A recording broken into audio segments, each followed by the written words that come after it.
Welcome to individual study. हम देखेंगे 23 जून से संबंधित सभी करंट अफेयर को। तो चलिए स्टार्ट करते हैं। इसी के अंतर्गत आज का पहला प्रश्न है कि इनमें से किसके द्वारा भारत में decarbonising transport in India, decarbonising यानी समझ सकते हैं कार्बन यानी कि कार्बन डाइऑक्साइड से संबंधित एक परियोजना शुरू किया गया है। तो यह किसके द्वारा किया गया है? तो यह नीति आयोग के द्वारा किया गया। नीति आयोग के बारे में कई बार बताया गया है ये कि इसकी स्थापना कब हुई थी। तो इसकी स्थापना 2015 को हुई थी। और कब? तो 1 जनवरी 2015 को इसे किसके बदले में लाया गया था? तो इसे योजना आयोग के रिप्लेस करके नीति आयोग को लाया गया था। जैसा कि योजना आयोग के अध्यक्ष कौन होते हैं? प्रधानमंत्री। उसी प्रकार नीति आयोग के भी अध्यक्ष कौन है? तो वर्तमान में प्रधानमंत्री नरेंद्र मोदी नीति आयोग के अध्यक्ष हैं। एवं इसका फुल फॉर्म क्या है? तो national institute for transforming India. ये नीति आयोग का क्या है? तो फुल फॉर्म है। अभी नीति आयोग के उपाध्यक्ष कौन है? तो राजीव कुमार हैं। और साथ ही इसके जो अमिताभ कांत हैं, इसके क्या हैं? तो इसके सीईओ हैं, यानी कि चीफ एग्जीक्यूटिव ऑफिसर हैं। तो इतनी सारी बातें आपको नीति आयोग से याद रखनी है। अब चलिए डिकार्बोनाइजिंग ट्रांसपोर्ट इन इंडिया के बारे में यहाँ पे बताया जा रहा है कि यह भारत में एक टेलर निर्मित परिवहन उत्सर्जन मूल्यांकन ढांचा तैयार करेगा और सरकार को कार्बन डाइऑक्साइड के उत्सर्जन के साथ साथ भविष्य में होने वाली गतिविधियों की व्यापक समझ की भी सुविधा प्रदान करेगा।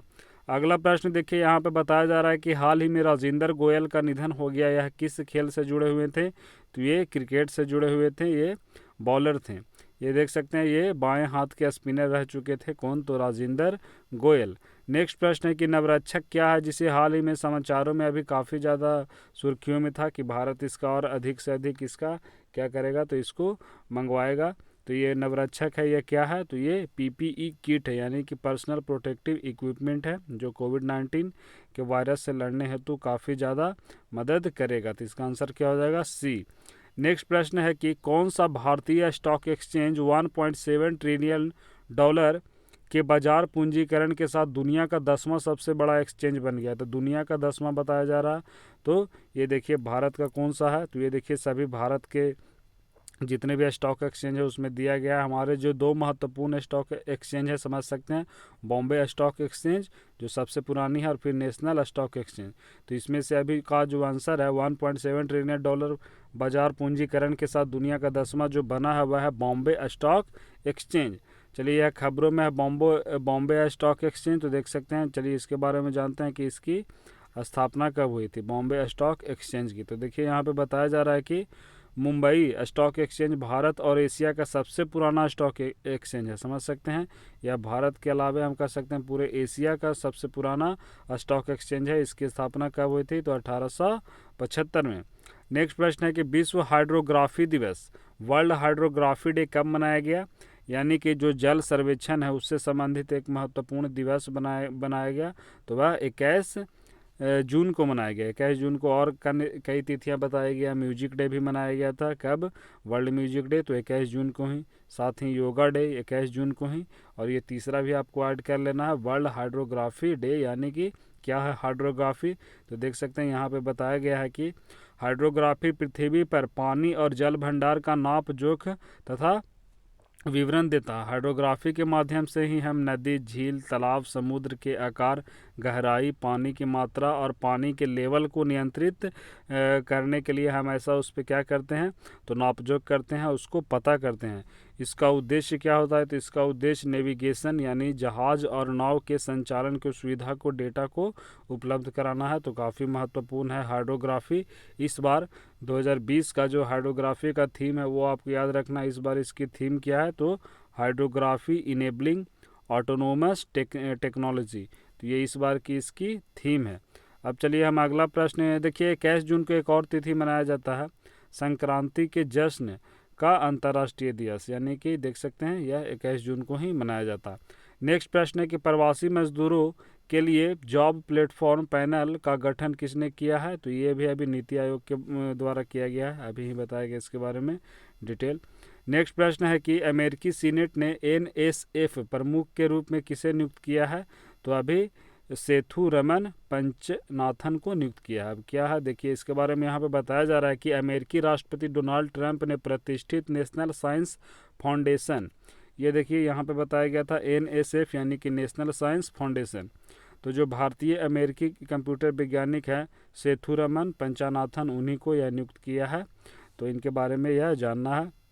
एनएसएफ क्या है? तो यह अमेरिकी सरकारी एजेंसी है जो विज्ञान और इंजीनियरिंग के सभी गैर चिकित्सा क्षेत्रों के मौलिक अनुसंधान और क्षेत्रों और शिक्षा का समर्थन करती है। नेक्स्ट प्रश्न है कि संयुक्त राष्ट्र के हालिया रिपोर्ट के अनुसार कितने अरब बच्चे हिंसा का शिकार हुए? तो अभी एक या शिकार है या ऐसा हुआ अनुभव कर रहे हैं। तो अभी लाया गया था यूनाइटेड नेशन के द्वारा एक रिपोर्ट, तो उसमें 1 अरब बच्चे के बारे में ऐसा बताया गया। तो इसका आंसर क्या हो जाएगा? ए हो जाएगा। नेक्स्ट प्रश्न देखिए, बताया जा रहा है कि जिम्बाब्वे में भारत के नए राजदूत किसे नियुक्त किया गया है? तो देखिए जिम्बाब्वे में अभी भारत के नए राजदूत विजय खांडूजा को नियुक्त किया गया। जैसा कि पता होगा गायत्री कुमार को कहाँ नियुक्त किया गया था? तो ब्रिटेन में।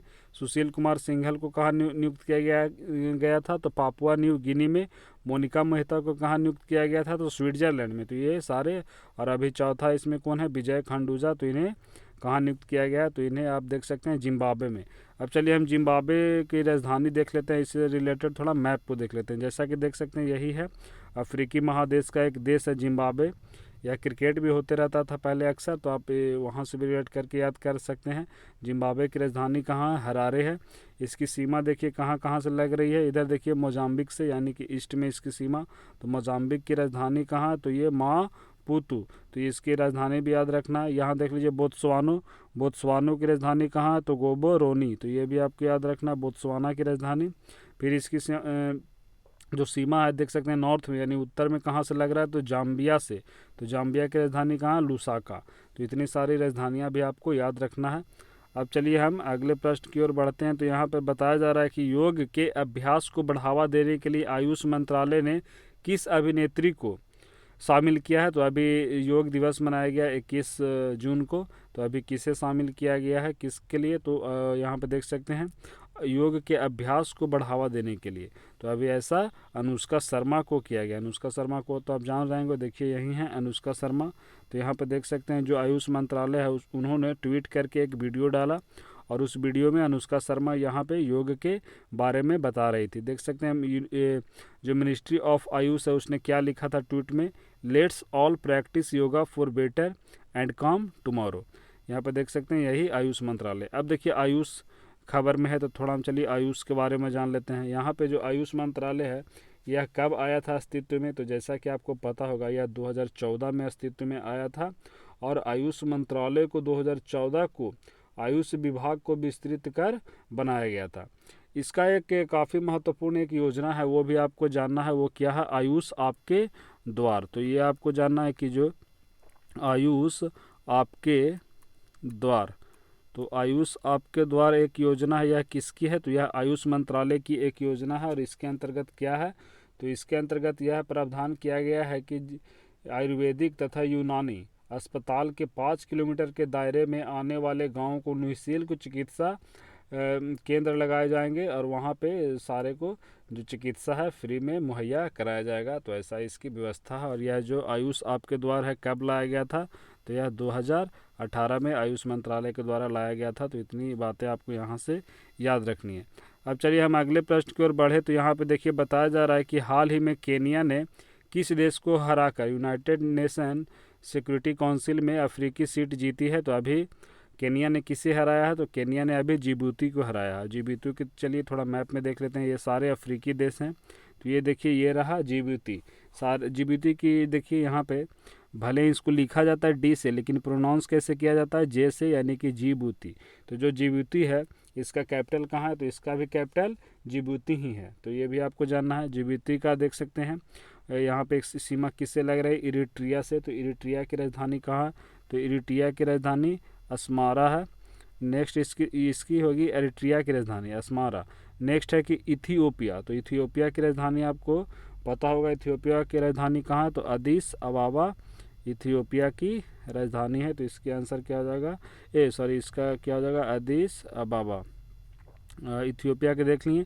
अब यहाँ पे देखिए सूडान है। तो सूडान के बारे में देख सकते हैं 2 सूडान का जिक्र किया गया है, एक जो रिपब्लिक ऑफ सूडान है और एक साउथ सूडान है। तो ये दोनों देख सकते हैं। जो साउथ सूडान है उसकी राजधानी कहाँ है? जूबा।